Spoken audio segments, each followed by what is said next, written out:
Let me ask you something personal. You went to your doctor. You got the diagnosis, high blood pressure, and you did everything they told you to do. You stopped adding salt to your food. You took the pills every single morning without missing a day. You bought that little blood pressure machine for your wrist. You checked it. You worried about it. You changed your whole life around it, and your blood pressure is still high. If that sounds familiar, I need you to stay right here. Because what I'm about to tell you is something your doctor never explained. Not because they don't care, but because the medical system was built around managing your numbers, not fixing what's actually causing them. Here's the question nobody asked you. What if salt was never the real problem? What if the treatment you're taking right now is quietly making the real problem worse? And what if the actual cause of your high blood pressure started building inside your body 15, maybe 20 years ago, long before any machine ever caught it? Listen carefully. That's exactly what's happening. And today I'm going to walk you through the entire truth, the biology, the research, the mistakes, and the specific steps that actually work. Stay with me. This information could protect your life. I'm Dr. Danzy, and this channel exists for one reason: to tell you the things your doctor doesn't have time to explain. If you're new here, hit subscribe. It costs you nothing. But what you learn here could mean everything. Now let me start with a number that should stop you cold. Over 120 million Americans have high blood pressure right now. That is nearly half of every adult in this country. And when medical researchers try to find the actual biological cause, in 90% of those cases, the official classification in the medical textbook is something called essential hypertension. Essential. Sounds important, doesn't it? Here's what it actually means. Unknown cause. Think about that for a moment. 50 years of research, billions of dollars in funding, and the official medical position is still, we don't really know why this is happening. Here's your pill. Come back in 3 months.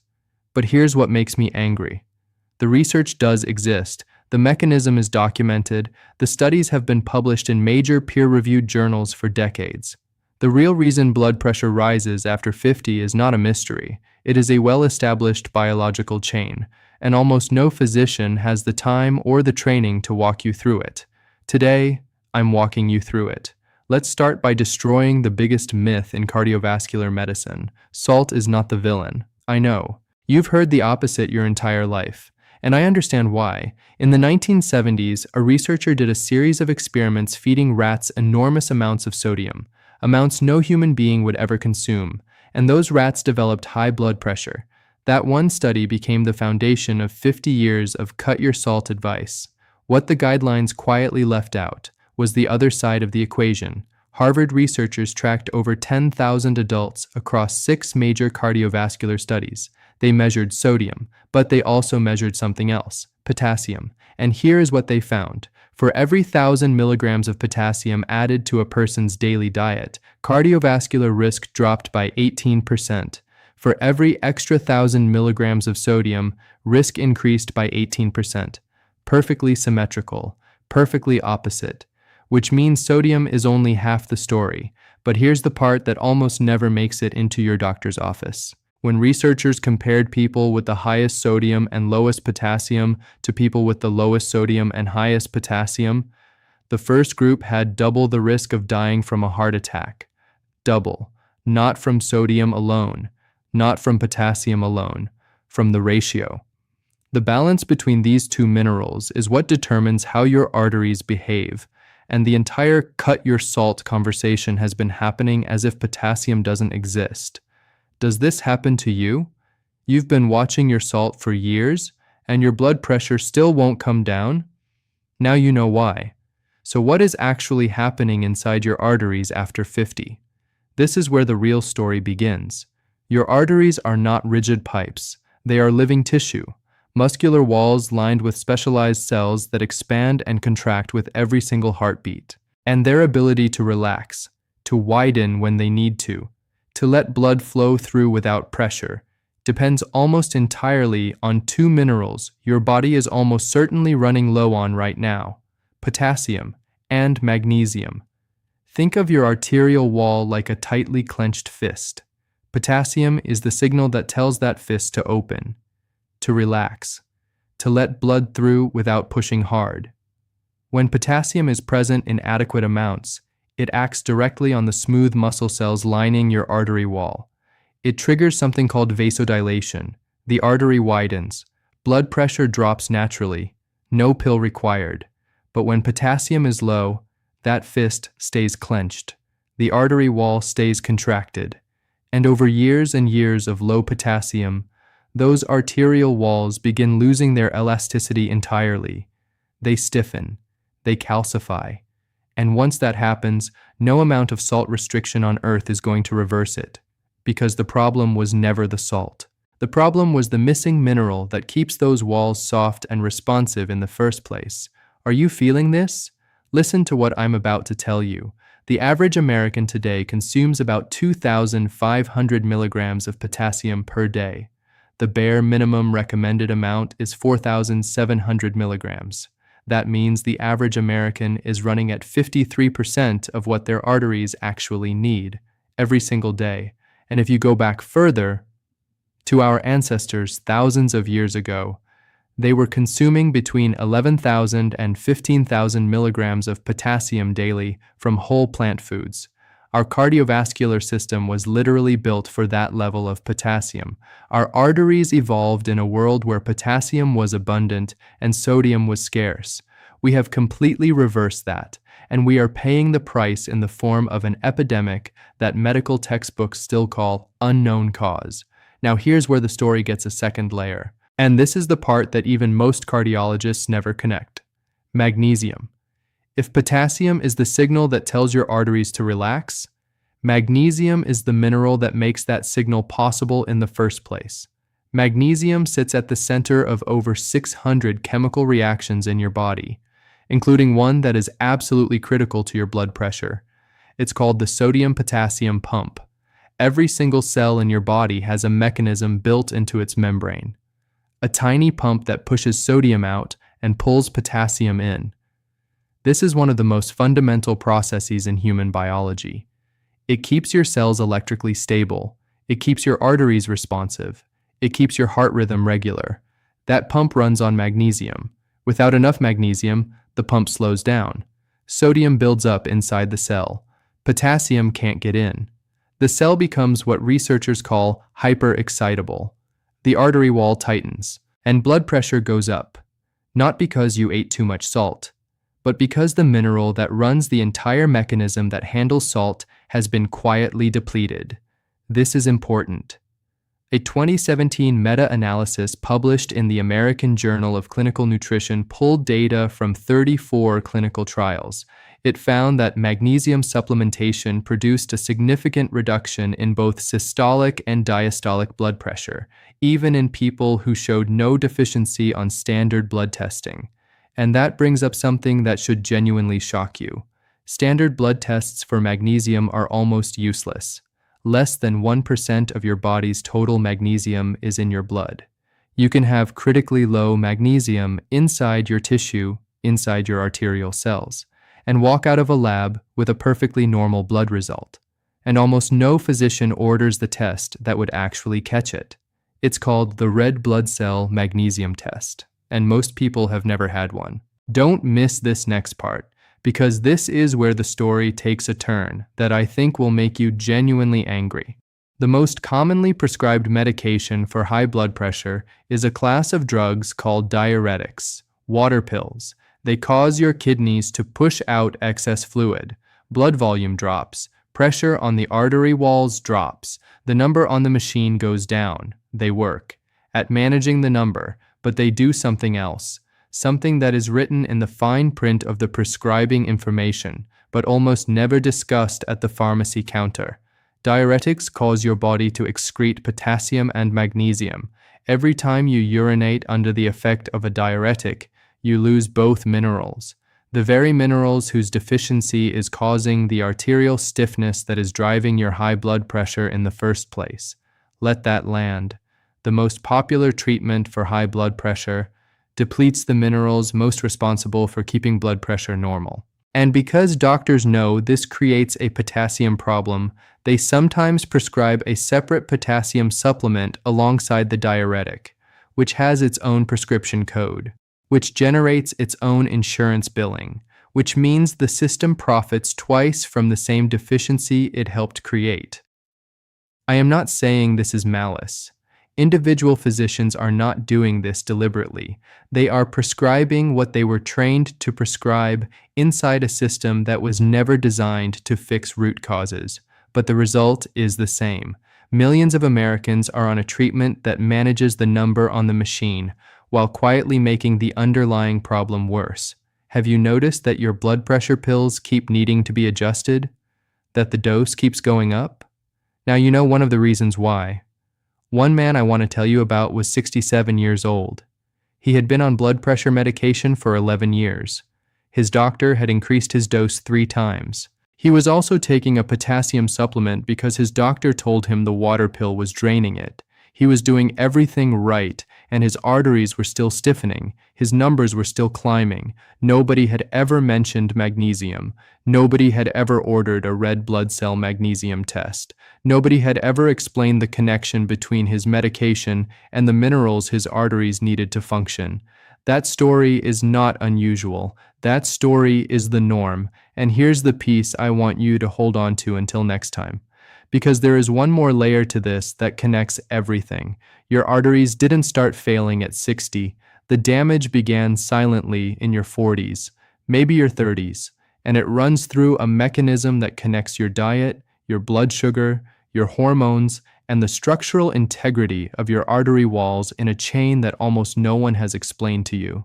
That chain is what we are going to break down in part 2. And specifically, I'm going to show you why blood pressure so often spikes suddenly in the years right after 50, why women are particularly vulnerable at a specific hormonal moment, and the 3 blood tests that would reveal exactly where your arteries stand right now. Tests that cost almost nothing and are almost never ordered. I want you to think back to your 40s. Maybe you felt fine. Maybe your blood pressure was normal. Maybe your doctor looked at your chart, nodded, and said, "Everything looks good. See you next year," and you walked out of that office feeling relieved. But something was already happening inside your arteries, quietly, slowly, without a single symptom, without a single warning sign. A process that would take 10, 15, sometimes 20 years to finally show up on that little cuff around your arm. And by the time it did show up, by the time your doctor said those words, "Your blood pressure is high," the damage had already been building for decades. This is the part of the story nobody tells you, and it starts with something most people think is a completely separate problem: blood sugar. Listen carefully, because this connection is the most important thing I'm going to tell you today. Inside your arteries, lining every single inch of those walls, there is a thin layer of specialized cells, so thin you could stack thousands of them on the head of a pin. This layer is called the endothelium, and it has one job that is absolutely critical to your blood pressure. It produces a molecule called nitric oxide. Now, nitric oxide is not something most people have ever heard of, but inside your body, it is everything. It is the chemical signal that tells your artery walls to relax and open wide. When nitric oxide is flowing, your arteries are soft, flexible. Blood moves through them easily. Pressure stays low. When nitric oxide disappears, your arteries tighten. They constrict. Blood pushes against rigid walls, and your pressure climbs. Here is what destroys nitric oxide production, and this is where blood sugar enters the story. For years, sometimes decades, elevated blood sugar and elevated insulin silently damage that endothelial lining. Every meal that spikes your blood sugar sends a wave of inflammation through your arterial walls. Not painful inflammation, not visible inflammation, silent inflammation. The kind that accumulates day after day, year after year, slowly disrupting the cells responsible for making nitric oxide. This process has a name: insulin resistance. And here is what makes it so dangerous. Insulin resistance can be fully established inside your body for 10 to 15 years before your fasting glucose ever moves outside the normal range on a standard blood test. 10 to 15 years of silent arterial damage, and your doctor looks at your glucose number, says it's fine, and moves on. Are you feeling this? Have you ever been told your blood sugar is borderline or a little high but not diabetic yet? That is not a reassurance. That is a warning that your arteries have likely been under assault for years already. Now here comes the second hit, and this one is specific to anyone watching who is a woman over 50. Estrogen. Most people think of estrogen as a reproductive hormone, something that declines at menopause and causes hot flashes. But estrogen does something far more important for your cardiovascular system that almost no one talks about. Estrogen has a direct protective effect on your arterial walls. It actively promotes nitric oxide production. It reduces arterial inflammation. It keeps the endothelial lining soft, responsive, and healthy. As long as estrogen is present at normal levels, your arteries have a hormonal buffer protecting them from damage. When estrogen drops at menopause, that protection disappears almost overnight. And here is where the timing becomes so important. Think about what is happening in a woman's body at 50, 51, 52. She has spent the last 10 or 15 years accumulating silent arterial damage from insulin resistance, from processed foods, from refined seed oils, from mineral depletion. Her nitric oxide production has been declining the whole time. And then estrogen drops. The last line of defense falls away. Arteries that were already damaged and already struggling suddenly have nothing protecting them, and blood pressure that had been quietly creeping up for years spikes, sometimes dramatically, sometimes within months of menopause.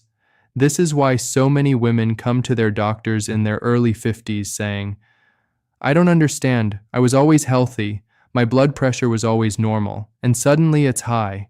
It didn't happen suddenly. The foundation was being destroyed for 15 years.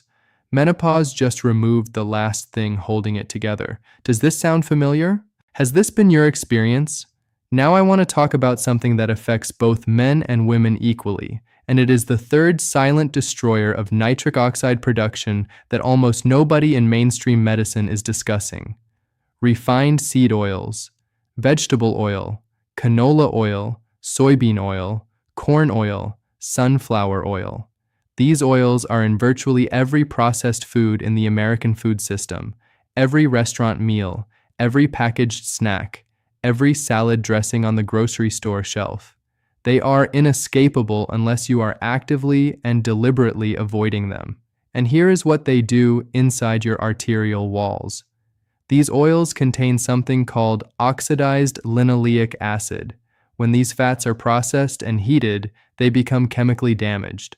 And when you consume them, those damaged fat molecules embed themselves directly into the membrane of your endothelial cells, the cells responsible for making nitric oxide. Once embedded, they disrupt the enzyme that produces nitric oxide.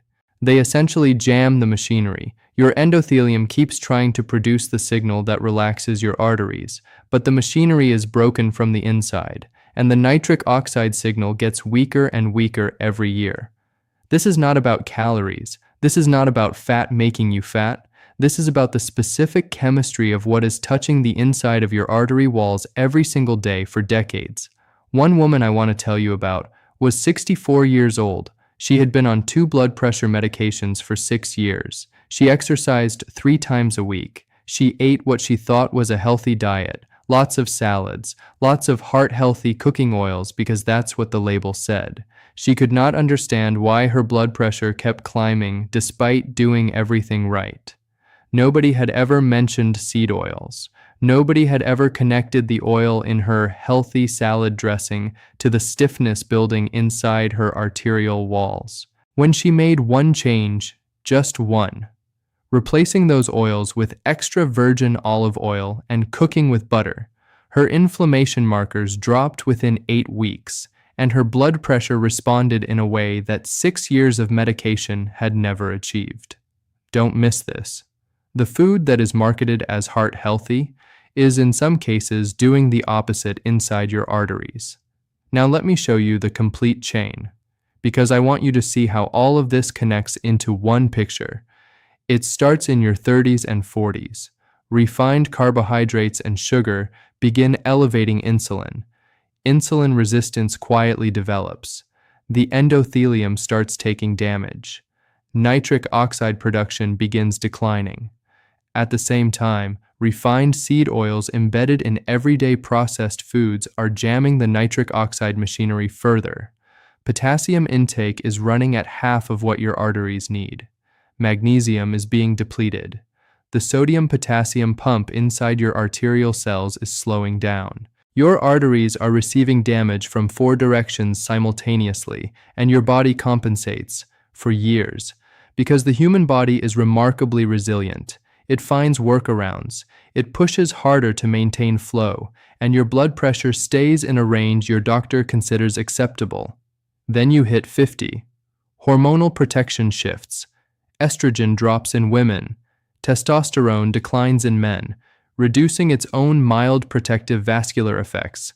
The kidneys become slightly less efficient at retaining potassium and magnesium.